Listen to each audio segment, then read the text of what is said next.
Welcome, everyone.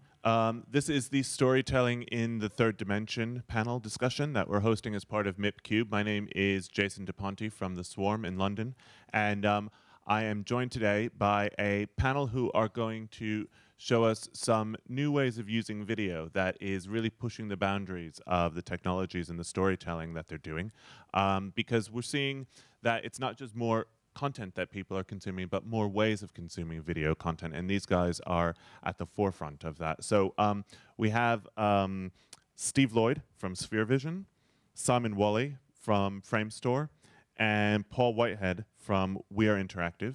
And I'm going to hand over to Steve to tell you more and show you more from Spherevision.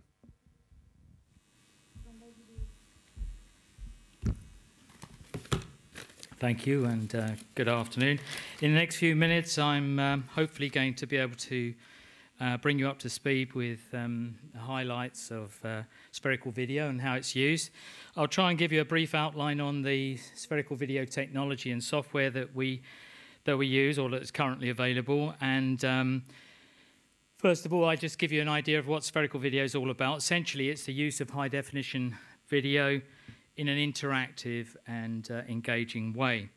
There are several ways to use the recorded data, but in the final presentation, basically the viewer gets to control the video. They can operate and look at the camera view, change the camera view by grabbing hold of the video and dragging it around to look in any direction. So first of all, I'll play some content which we recorded for a client, BWin, who came to us looking for 360 interactive, online, a learning experience, this web application covers 5 players sitting around a table. The viewers can watch the progress of the game and then grab the video and look around in any direction, and they can open up hotspots to gain a bit more information about the game strategy from that particular player's point of view.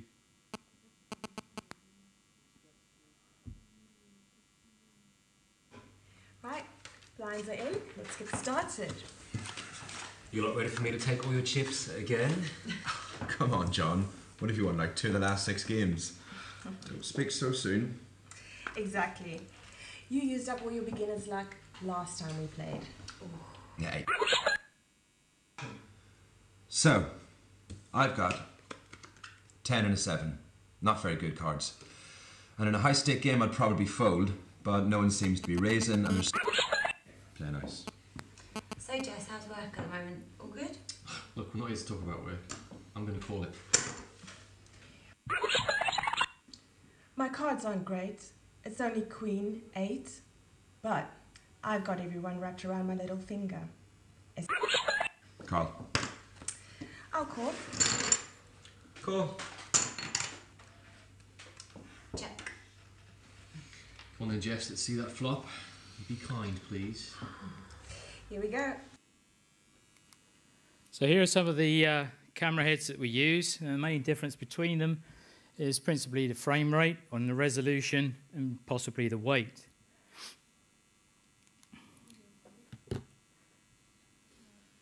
So what else are we going to get up to? Well, Polly, we're going to be reviewing all kinds of really cool kits, a little bit like this stuff assembled here. In fact, all of that in there. Send it on. Thank you. And also doing some cool stuff like this. Can I just press the button? Is that... Oh, Jason! Who does that? Great work. We'll be spending this little lot on tech for some lucky punter. Move aside, gentlemen. Thank you. Polly, catch. Oh! And we'll be doing all of that here, here, and in this area here. Wow! Loving the ninja, Polly. He's super cool. I'm not sure where he came from, but it does remind me that we're starting the whole shebang off in Japan. Okay, so there you can see an application for mobile devices, iPads, tablets. We pretty much cover them all, including Kindle Fire. So in every case, the client can use the accelerometer or the gyro to look around in any direction. In that particular instance, it was a synchronized app that was run with a live broadcast transmission, where the user preloaded the app, and then it was synced with an ident tune, and then they were able to look around the studio whilst the regular TV viewer was only able to see from the broadcast camera's pedestal point of view. So that pretty much covers most of it. But I guess one or two of you are wondering how we can use this content. How can you use 360 content in a regular linear program? So in this last section, I'm going to show you some extracted content. You can think about the cameras as being a set of minicams, HD minicams in a cluster. You can see some of the systems that we use. This last one is some extracted content where you're looking at or trying to track an object that is irregularly moving. In this case, it's going to be a football. It's very difficult to shoot that with a regular linear camera. Probably it's self-explanatory. So here's some extracted video, HD video, that you can use in regular linear broadcasting. Away you go. 1, 2, 3, 4.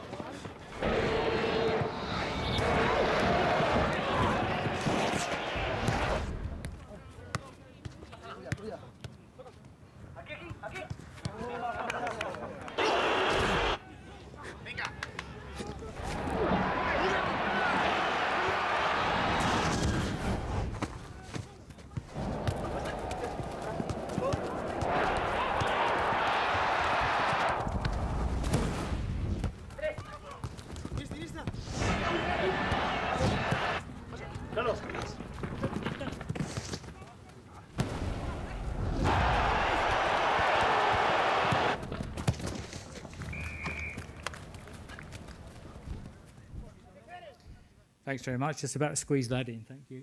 Thanks, Steve. Thank you. Up next, we have Simon Whalley from Framestore.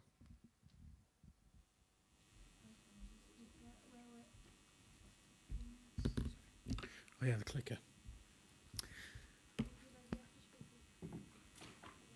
Hello, I'm Simon Whalley. I work for Framestore, which is a visual effects and animation studio in London. So I'm here to talk a little bit about a project we're doing with Penguin, the book publisher. And I wanted to start with a quote by Richard Nash. He's an independent publisher, an extremely incisive analyst, which I think sets the tone for this project. So as technology disrupts the business model of traditional publishers, the industry must imagine new ways of capturing the value of a book. The business of literature is blowing shit up. So the project that we're working on is called The Creature Department, which is a children's book that will be out in November 2013. So the third dimension in this instance is the unusual collaborative nature of the writing process, combining visual artists from Framestore with the author himself, Robert Paul Weston. So now, being that I'm on the visual side, I've prepared a video to help explain a little bit more about this and an interview with the author.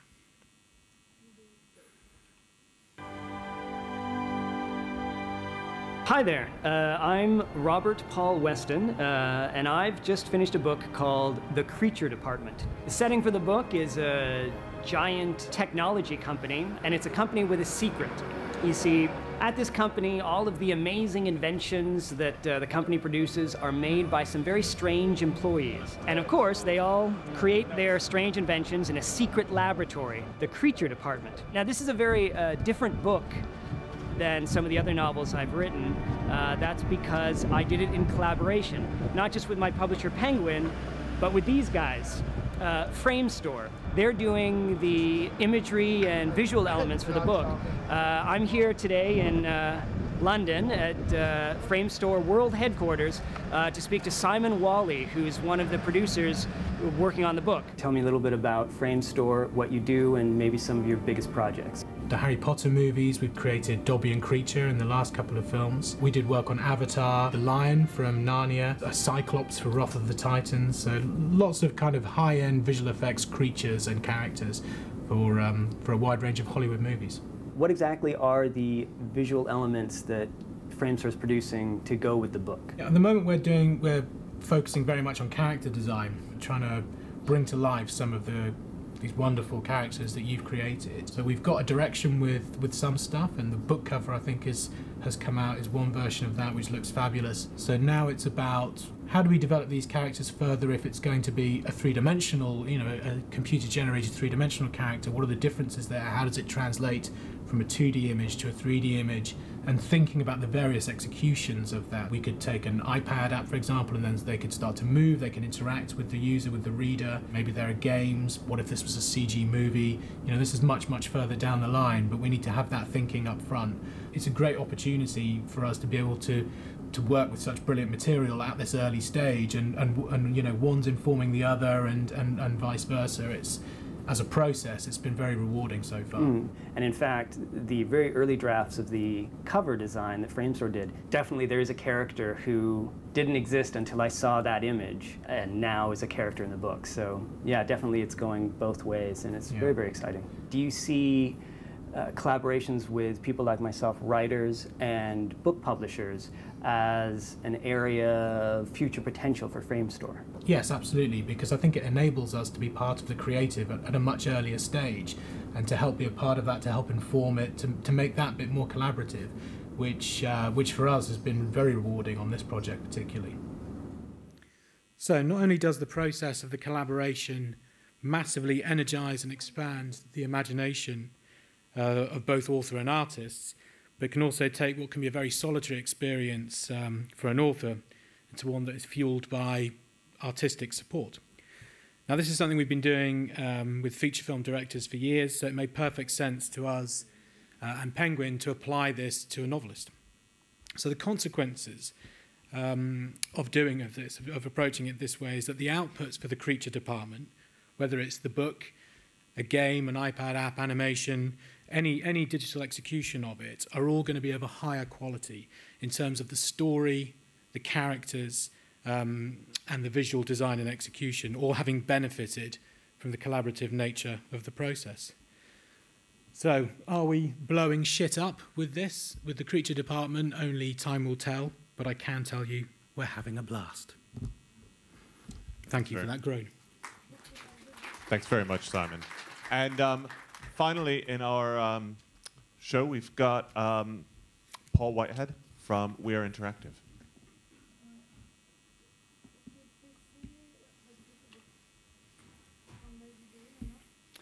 So our approach has been slightly different. We've tried to combine the skills which you get through online filmmaking with the skills that you get through game making. And so a team of filmmakers are brilliant at generating loads of views, but very challenged to how to retain that audience once that show comes to an end. And then secondly, when you combine the skills of making games, brilliant at retention and engagement, but very difficult at discovery. So therefore, can online video combined with gameplay overall can create a rich, compelling user engagement? So the real challenge when you do this and apply these two sets of skills together is you really need to control the boundaries of the story, because otherwise it'll just be never-ending. But you really want to make sure that your users feel as though that they're in control.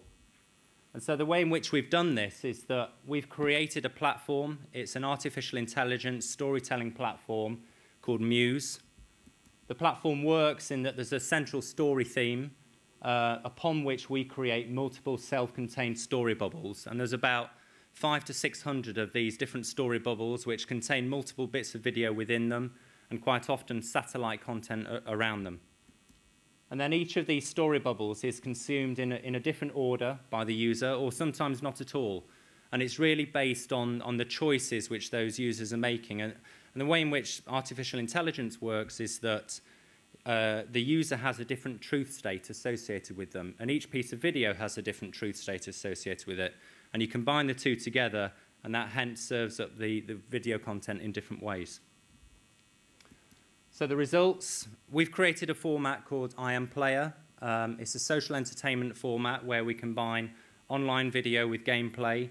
Users live the life of a professional footballer, both on and off the pitch, and they're interacting with brands and sponsors and real-world talent. We have 9 million global users. These users spend, on average, 46 minutes a day engaging with the content.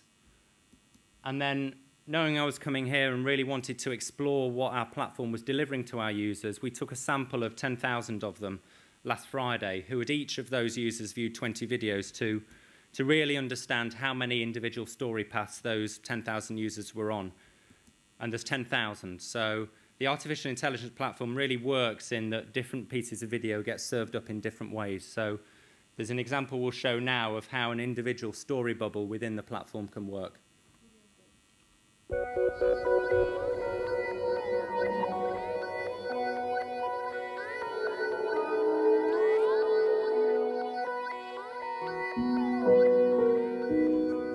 Get out, get stuck in, and let's get those 3 points. Let's go.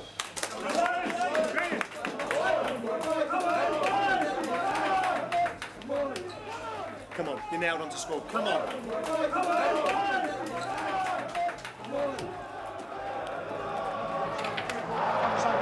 When I say get me a goal, yes?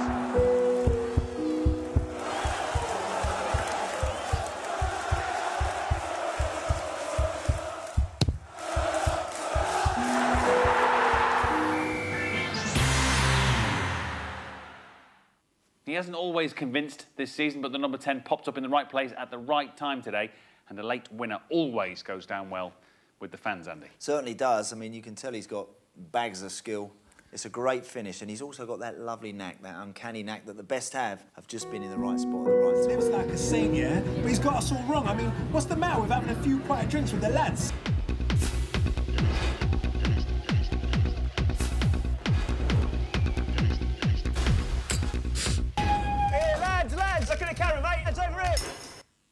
Thank you very much. Thank you very much, Paul. So I'm going to kick off with a question, and then we'll get some questions from the audience, hopefully. What I'd like to know is you've all created processes or technologies that are using the storytelling and telling stories in a different way. What was the inspiration? What triggered you to think that this is a way of telling stories, to bring those combinations together? Well, I think in our case, the interactive quality of the spherical video, allowing the user to engage and control the video and look in any direction, it was probably the most interesting part of the challenge, and I think we've succeeded very well in doing that. In fact, to such an extent, because I'm using spherical video all the time when I'm on the web, when I'm playing a video. I generally, find myself trying to grab hold of the video and look around to see stuff that should be there, but I can't see. So it's very engaging, and it allows you to get to places, see stuff which you probably wouldn't normally get a chance to see. Hidden content, I suppose. Okay, thanks. Simon, have you? I mean, for us, I think it was the imagination bit that was the important part, because a book, in terms of technology, a book is already interactive, given that if you're reading it, the experience you have will be different to another person who reads exactly the same book, because your brain is imagining it in different ways. So it was just taking that basic principle of something we thought was quite interesting and then applying it in a more collaborative storytelling way. Okay, what if we help fuel the imagination of the author by having visual artists in at that level, which is something we've done. We do it quite a lot in the general filmmaking process, but not in terms of a book, and we're not entirely sure what the outcome of it is going to be in terms of what ends up being made.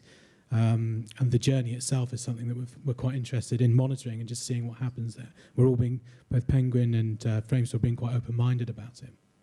Okay, great. Paul? And then for us, it was quite simple. So the group of filmmakers I talked about, the guys at Big Balls Films, they'd produced Cape Modern.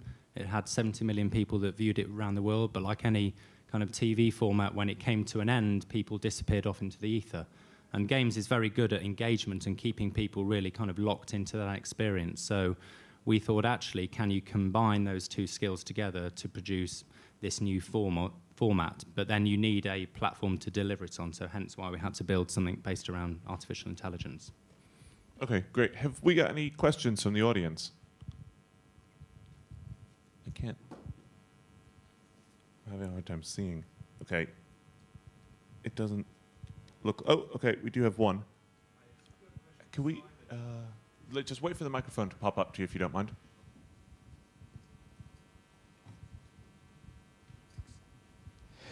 Hi, my name is Alton, from freelance producer from Australia. A question for Simon. Where does the money come from for you? I've got a similar project I'm developing in Australia with same as a publisher and very similar to yours. And we're just looking at where does the funding and what the percentages from each? I can't go into details about that, unfortunately, but there is some money there, not an awful lot. But the involvement from us, particularly at this stage, isn't particularly high. It becomes higher later. So there are a number of different ways of doing it, but in the first instance, it's about keeping it as low cost as possible with a small but talented team of people, all of whom can interact to be able to produce, to kind of rapidly develop and rapidly produce materials, of which then you can go to the next stage of getting funding, kind of larger funding, as it were. Thank you. Thanks. I just want to pick up on the commercial side of things as well for the two other products and services that we've seen. What if someone wants to use Muse or Spherevision? Can they do that? Are they available, or how does it work? We've not yet licensed out the core technology platform. Our business model is based on a B2C model where there's 9 million users talked about pay to buy virtual goods within the game. So within the football game, we've sold 2.5 million pairs of football boots, but they're all virtual. We've sold over 5 million cans of Red Bull, which is the energy drink provider in the game. Again, they're all virtual. And we have a brand model as well. So brands are at the heart of the experience. So we have partnerships with Nike, Red Bull, Alfa Romeo, and Gillette. So we get B2B revenues because traditionally in the social games world, you get about 5% of your audience who spend money with you, and then we try and monetize the rest of the audience through brand revenues. And then in terms of how we funded the business to create the games in the first place, we went out to the market and raised finance. Okay, great, thanks. And Steve, what's your commercial model? Okay, well, as a company, we sell systems. So if you want to buy a system, very happy to talk to you. If you want to purchase some software under license, you can do so, some of which is relatively cheap. Our web players start at about £50 per domain. If you want services, we can go out and shoot content for you. If you want an end-to-end solution, we can do that also. If you just want some software, some apps built, we're very happy to handle all of that for you. If you want to see what the apps are like, you can download them from the Apple Store. If you've got an iPad, they're free. Spherevision, just go to Spherevision, download it, and away you go. Other than that, come and see me. I'll be just outside. Okay, great, thanks. Any more questions from the audience? No. Okay, so I'll ask another question then. What's a dream piece of content you'd like to work with what you showed us if you got to do another project? Well, from our point of view, we've shot a lot of content underwater, which is particularly challenging, but some of our technical team have got a lot of experience in shooting on location. We are preferred suppliers to the BBC, and we shot some content several years ago for BBC Oceans. So I think if we can do some more, natural history projects, we find those probably the most interesting to do, but we're very interested also in just shooting some commercial content. So again, happy to talk to anybody, but from our point of view, natural history is something we're particularly interested in. Any other dream propositions that you guys would like to use this processes and technologies on? I think for us, our next title, which we're in pre-production for, is called I Am Star. So I Am Player is about living the life of a footballer. I Am Star is living the life of a pop star. And in the football game, we work with talent directly. So Steven Gerrard, Theo Walcott and the like. It would be great to get Lady Gaga on board for us. Fair enough. That's good ambition. Well, I think for us it would be about creating a really sort of powerful hub, somewhere where the idea can exist online, which then every iteration of it can come from there, and each one is driving it back to it. It's a simple concept that's quite difficult to achieve. Usually it's quite a disparate process. All those bits of content made by different people. What we'd like to try and do is kind of harness that a little bit more, so the core creative people are involved in every element of it, which this will be a part of. But I think it can be that model can be applied to many other things, including branded content. And in fact, I think it's probably more appropriate for branded entertainment and branded content. And be good to pull in both of these guys and have, be doing stuff with them as well. Okay. Okay, 5 minutes. Go in the back and bring something back out. Okay, great. Any more questions from the audience? No? Is there? Oh, okay. Hi. Hi, Patrick Tao from Glen Media Ventures. I just had a question for the whole panel about music and also particularly about live performance and how that can play into your different technologies. Okay, thanks for that. That's a good question. Spherical video, of course, we can live stream. I didn't really mention that, but obviously there are several other uses of 360 video, and one of them is live streaming. So we have a live streaming system. It gives you a sort of your seat at the event, or your seat in the stadium. So live streaming is good for us from a music point of view, and again we'd be very interested to develop that out with some key players. It's a very engaging way to watch spherical video and remote events.